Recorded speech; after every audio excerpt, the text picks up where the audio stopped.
Panorama group, जो सोचता है वो करता है। नमस्कार, खबरें विद न्यूज हार्ट में आपका बहुत बहुत स्वागत है। मैं हूं सागर और मेरे साथ मौजूद हैं न्यूज हार्ट के सीनियर जर्नलिस्ट चंदन झा। नमस्कार। नमस्कार सागर जी। सर, कल पटना और बिहार देश के लिए ऐतिहासिक दिन था। जिस प्रकार से पहलगाम हमले का बदला लिया गया और उसके बाद मॉक ड्रिल, ब्लैकआउट, हमने भी बहुत सारी तस्वीरें दिखाई, क्या कहेंगे? देखिए, बिहार की 6 जगहों पर मॉक ड्रिल की गई, ब्लैकआउट का अभ्यास किया गया और कल हम लोग बता ही चुके हैं कि ब्लैकआउट का क्या मतलब है, मॉक ड्रिल का क्या मतलब है। तो आज उन बातों पे चर्चा की जरूरत नहीं है। क्या हुए, उससे क्या हुए, कौन कौन सी जगह थे। देखिए, पटना में, पूर्णिया में, कटिहार में, अररिया में, किशनगंज में, बेगूसराय में यह अभ्यास जो है किया गया और सायरन 6:58 पर ठीक एकदम सायरन बजा और इससे पहले क्या हुआ, मॉक ड्रिल की गई, अभ्यास किया गया कि अगर युद्ध के होते हैं तो उसमें कैसे नागरिक को अवेयर किया जाए, जागरूक किया जाए, कैसे बचना है, खुद को सुरक्षित रखना है। ये हुई और ठीक जैसे 7 बजा सागर जी, तो एकदम ब्लैकआउट पूरी तरह एकदम कंप्लीट। और सबसे खास बात जो दिखी, जो आप लोगों ने अलग अलग जगहों से कवर किया, न्यूज हार्ट ने बहुत ज़बरदस्त कवरेज किया है। अगर आप, मुझे लगता है कि आप सब देखे ही होंगे, नहीं देखे होंगे तो अब भी जाकर देख सकते हैं। एकदम लाइव तस्वीर, पहली तस्वीर पटना के डाक बंगला चौराहा से, पटना के गांधी मैदान के बिस्कोमान से पूरी जो तस्वीर है, किस तरीके से पूरे पटना में अंधेरा छा गया था। करीब 10 मिनट के लिए जो हालात बने थे, पटना का जो जंक्शन है, मतलब पटना के जो प्रमुख जगह हैं, वहाँ कैसे हालात बने थे, लोगों की क्या प्रतिक्रियाएं थी। पटना महावीर मंदिर एक बहुत बड़ा जो है स्थल है, पहचान है जिससे पटना की, और बगल में मस्जिद है। एक साथ दोनों में लाइटें बंद हो गई। बहुत अद्भुत तस्वीर और शानदार कवरेज जो है न्यूज हार्ट के द्वारा किया गया था। तो इसलिए जो वीडियो नहीं देखे वो देख सकते हैं सागर जी। लेकिन बहुत, और सबसे खास जो आप लोगों ने कवरेज कल किया, उससे जो मुझे बात समझ में आई कि लोगों का फुल सपोर्ट डाक बंगला चौराहा समेत पटना में कई जगह ऐसे थे जो पाकिस्तान के खिलाफ में मुर्दाबाद के नारे लगे, भारत माता की जय के जयकारे लगे। तो ये हालात रहे।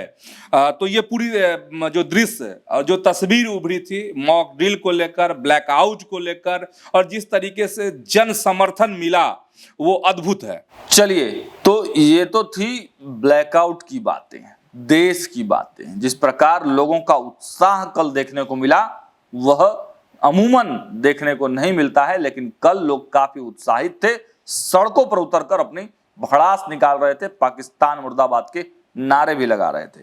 खैर, अब हम वापस लौट आते हैं बिहार की राजनीति पे।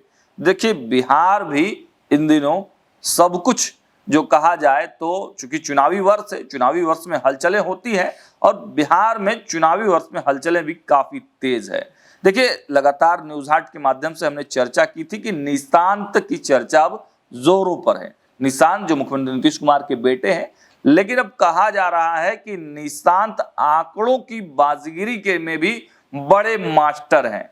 कैसे, क्या कुछ हुआ है निशांत के बारे में, सीधे सर के पास चलते हैं। सर, निशांत आंकड़ों के बाजीगर कहे जा रहे हैं। बिल्कुल बिल्कुल, अब पहली बार यह रूप दिखा है, सियासी रूप दिखना शुरू हो चुका है। कई दफे उन्होंने बिहार के विकास की बात की है, कई दफे यह कहा है कि उनके पिताजी नीतीश कुमार ने, निशांत ने कहा है कि उनके जो पिताजी हैं नीतीश कुमार, उन्होंने बेहतरीन काम किए हैं। युवाओं से अपील की, लोगों से अपील की कि हाँ, वोट दीजिएगा जरूर जो इस बार का विधानसभा चुनाव होगा। तो उससे सियासी रुख उनका समझ में आने लगा था। लेकिन आप जानते हैं ये, और दर्शक भी समझते होंगे, जो राजनेता या फिर जो भी शिक्षक हैं, प्रोफेसर है, जो समाज के बुद्धिजीवी वर्ग के जो लोग हैं, जब वह आंकड़ों के साथ बात करते हैं तो उनकी एक अलग छवि बनती है। हम इसीलिए जानबूझकर इस बात को ये कर रहे हैं कि समाज में ऐसे बुद्धिजीवियों की एक अलग पहचान होती है।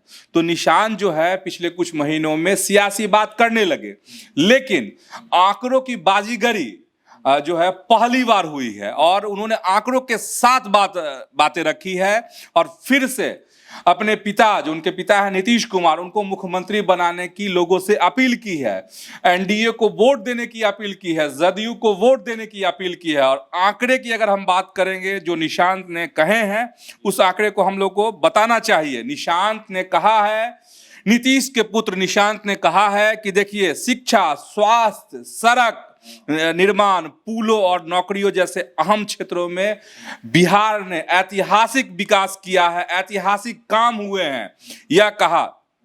उन्होंने आंकड़े भी बताए हैं। निशांत ने कहा कि देखिए, 2005 से लेकर 2020 तक 8 लाख लोगों को बिहार में सरकारी नौकरी दी गई, जबकि 2020 के बाद अब तक 9,35,000 लोगों को नौकरी दी जा चुकी है। और निशांत का दावा है कि आने वाले कुछ महीनों में जो है यह संख्या 12 लाख तक पहुंच जाएगी।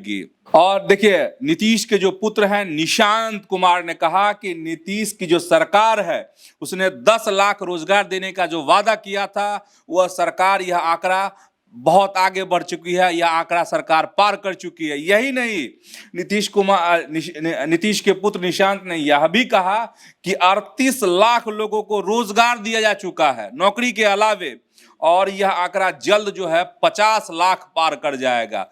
तो उन्होंने आंकड़े पेश किए हैं बिहार की जनता के सामने, बताया है कि कैसे उनके पिताजी ने बिहार के लिए विकास किया। यही नहीं, निशांत यही नहीं रुके हैं। निशांत जो है महिलाओं को लेकर जो कार्य हुए हैं नीतीश सरकार के द्वारा, जैसे आपको पंचायत में, नगर निकायों में जो आरक्षण मिला महिलाओं को, उसका भी उन्होंने जिक्र किया है। महिलाओं के लिए जो योजनाएं शुरू की गई, चलाई गई, और उससे जो उनका विकास हुआ है, जो उनको संबल मिला है, जो महिलाओं का सशक्तिकरण बिहार में हुआ है, उसको भी उदाहरण के रूप में वह पेश कर रहे थे। आंकड़ों के साथ जो है पहली बार निशांत जो है बात कर रहे थे, आंकड़े पेश कर रहे थे। मतलब आप इस चीज को समझने की कोशिश कीजिए।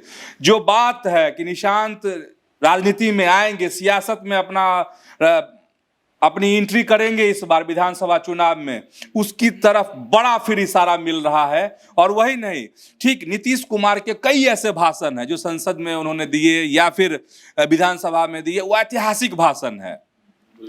तो ठीक उसी तरीके से, उसी अंदाज में निशांत को उसी तरीके से तैयार किया जा रहा है, या निशांत तैयार हो चुके हैं, उसी तरीके से अब खुद को पेश कर रहे हैं। इसका मतलब है कि वाकई में जो है ग्रैंड एंट्री जो है निशांत की होगी। मतलब बिहार यात्रा की जो उनकी तैयारी कही जा रही है, वाकई में उसकी भी तैयारी कहीं ना कहीं निशांत ने पूरी कर ली है। एकदम एकदम एकदम उससे पहले की ये झलक है। इसका मतलब जब वह बिहार की यात्रा पर निकलेंगे, अलग अलग जगहों पे पहुंचेंगे, जब मंच पे उनका भाषण होगा, तो आप समझ सकते हैं कि वह कैसे फिर उनका जो तेवर होगा वह देखने को मिलेगा।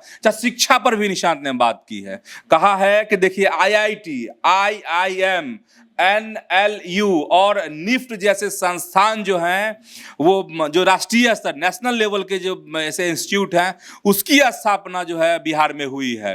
तो जो मंच पर जब दिखेंगे तो वाकई में एक अलग तरह का रूप, चूंकि उनको बहुत अलग एक छवि थी उनकी, एकदम साइड रहना, बहुत लोगों से मिलना जुलना नहीं, राजनीति पर बात वो नहीं करते थे, पहले कोई टिप्पणी उनकी नहीं आती थी। तो ये अंदाज जो है वाकई में निराला रूप दिख रहा है निशांत का। चलिए, तो देखिए, निशांत की जब आती है, मुझे वो बाइट उनका याद आ जाता है, क्योंकि मैंने ही पहली बार उनका बाइट किया था, और वो लोग देखे होंगे जरूर। आगे चलते हैं सर। राजनीति की बात यहीं तक नहीं रुकती है। अब एनडीए के अलावा इंडिया महागठबंधन में भी दरार पड़ने शुरू हो गए हैं। हालांकि इसकी खबरें काफी दिन से चल रही थी, लेकिन कल फिर एक ऐसा बयान आ गया है जिससे महागठबंधन टूटने के कगार पर आ गया है। क्या कुछ हुआ? हाँ, बिल्कुल। और ये जो आहट आ रही है इस बार वो पड़ोसी राज्य से आ रही है, झारखंड से आ रही है। और झारखंड मुक्ति मोर्चा मतलब JMM की मांग थी कुछ दिनों से, पहले से कुछ महीनों से मांग थी कि भाई हम भी बिहार में चुनाव लड़ेंगे। लेकिन अब जो है वहां से एकदम ऐलान हो गया है कि या जल्दी हमको बता दीजिए कि हाँ क्या कीजिएगा, हमको अपने मतलब महागठबंधन में, इंडिया गठबंधन में रखिएगा या हम कदम बढ़ा दें, हम या सीटों का ऐलान कर दे। वैसे चाहत जो है, अगर चाहत की बात करेंगे हम लोग कि क्या चाहते हैं जो हेमंत सोरेन की पार्टी, वह चाहती क्या है, तो 16 विधानसभा सीटों पर जो दावा किया है, जिसमें कटोरिया है, चकाई है, ठाकुरगंज है, कोचा धामन है, रानीगंज है, बनमनखी है, धमदाहा है, रुपौली है, प्राणपुर है, छातापुर है, सोनवर्षा है, झाझा है, रामनगर है, जमालपुर है, तारापुर है, इसके बाद मनिहारी है। इन सीटों पे जो हेमंत सोरेन की पार्टी ने दावा किया, ऐलान किया है कि जल्द बता दीजिए और नहीं तो हम दूसरा रास्ता अख्तियार करेंगे। 16 सीटों की मांग है कि हम अगर महागठबंधन में जाएंगे तो, और नहीं तो पार्टी ने कहा है, JMM ने, कि हम कम से कम 12 पर तो हर हाल में बिहार का चुनाव लड़ेंगे। तो ये वाकई में दरार वाली स्थिति है।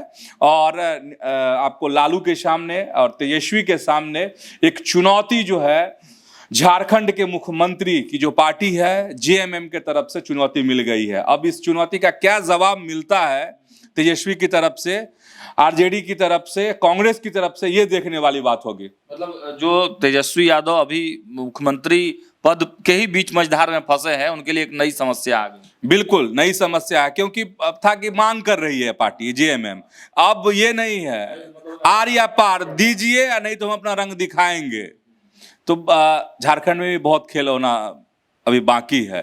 तो वो नया रूप जो रंग पकड़ने वाला है, ज्यादा मांग नहीं लगता है, मांग तो है, लेकिन कैसे तेजस्वी यादव घुटना वहाँ एकदम टिका दिए थे जब झारखंड का चुनाव हो रहा था कि हमको चाहिए। उनकी पार्टी के भी मंत्री है ना भाई झारखंड की सरकार में, तो उसको मत भूलिए। तो बयान दे दिया था ना, तो किस तरीके से वहाँ कैंप कर रहे थे तेजस्वी यादव, तो वो भी RJD को याद रखना चाहिए। तो JMM ने आपको सीट दी ना भाई, आपके लोगों को मंत्री तो बनाया गया ना, आपको भी देना होगा, तो एकदम देना होगा। नहीं देना होगा तो फिर दरार और नुकसान, और दरार होगा तो नुकसान तो होगा ही ना तो होगा ही ना। चलिए अंतिम सवाल सर, एक चर्चा यह भी बिहार में चल रहा है कि ऑपरेशन सिंदूर के बाद क्या बिहार विधानसभा का चुनाव टल जाएगा?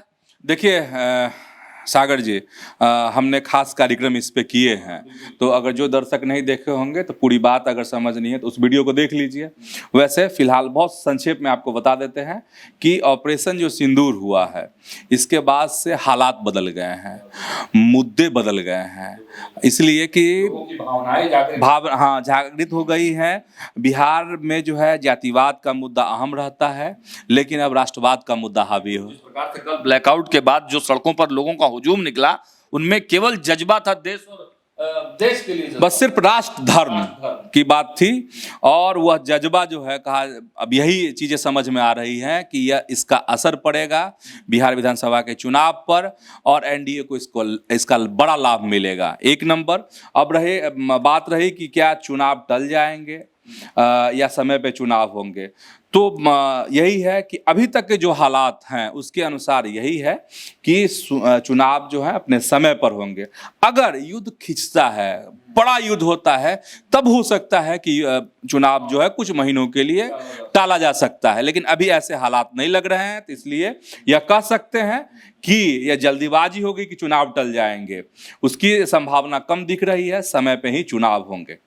चलिए, तो समय पर ही चुनाव होंगे। निशांत के आंकड़ों की बाजीगरी भी आपने देखी, JMM ने किस प्रकार से पावर पॉलिटिक्स शुरू कर दी है उसके बारे में भी चंदन सर ने आपको बताया, और किस प्रकार एक सफल ब्लैकआउट जो मॉक ड्रिल का आयोजन बिहार की जो प्रशासन है उसने किया है, और उसमें जनता का भी भरपूर सहयोग मिला है। हमने भी आपको एक एक तस्वीर दिखाई है। तो तमाम जो अपडेट्स है हम आपको लगातार न्यूज़ हाट के माध्यम से देते रहेंगे। बहुत बहुत धन्यवाद।